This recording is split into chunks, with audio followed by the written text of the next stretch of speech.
Guys, today po magba-Bible study po tayo. Tapos dito na po tayo sa RU. Tapos last time po sa isang episode po natin, dito po tayo sa Alone. All about yun po sa P. Tapos dito naman po tayo sa Depressed. Let's pray. Hallelujah, Lord. Purihin ka, Panginoon. Sa ngalan ng Ama, ng Anak at ng Espiritu Santo, pinupuri ka namin, Ama, sa buhay namin, Lord God, sa gabing ito, sa aming pakikipag-usap sa iyo, sa pamamagitan ng mga salita, Lord. Muli, sa iyo po namin pinagkakatiwala ang gabing ito. Pahingi po kami ng lakas, ng talino mula sa iyo, Panginoon.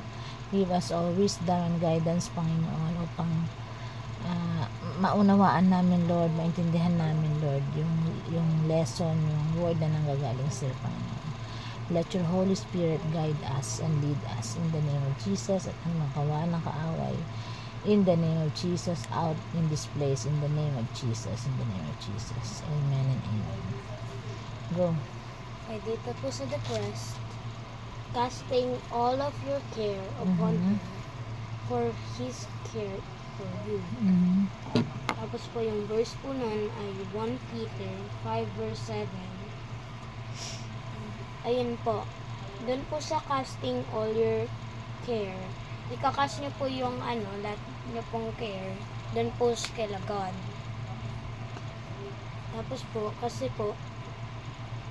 po para i-care po siya sa inyo. Doon po sa 1 Peter 5:7.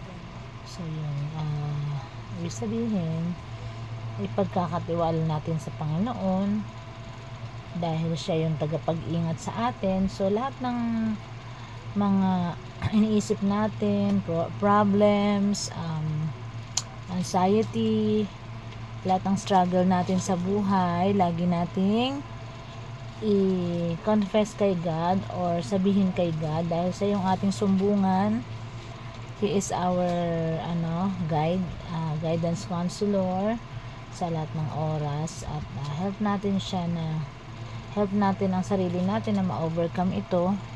And yet si God naman is hindi po siya humihindi sa atin. Lagi siyang nandyan, lagi siyang nag-comfort sa atin. So yun lang po ang ngayon ang verse for the day sa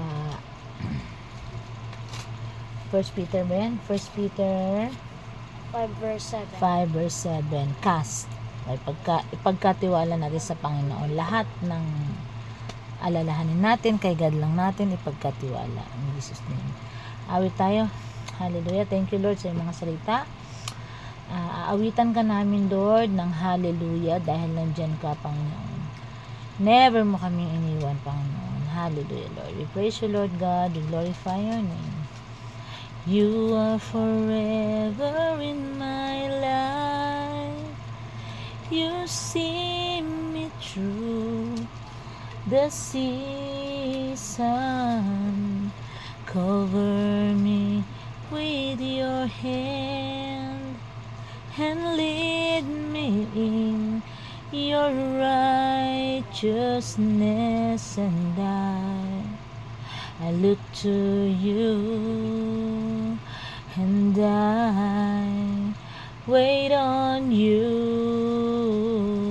and I sing to you, Lord, a hymn of love for your faithfulness to me, and I'm carried in everlasting arms. You'll never let me go through it all. Hallelujah, hallelujah, hallelujah, hallelujah. And I sing to you, Lord, a hymn of love for your faithfulness to me, and I'm carried in everlasting arms. You'll never let me go through it all. You'll never let me go through it all. To God be all the glory and praises. In Jesus' name we pray. Amen and amen. Thank you, God. Thank you, Lord. Bye-bye. God bless you.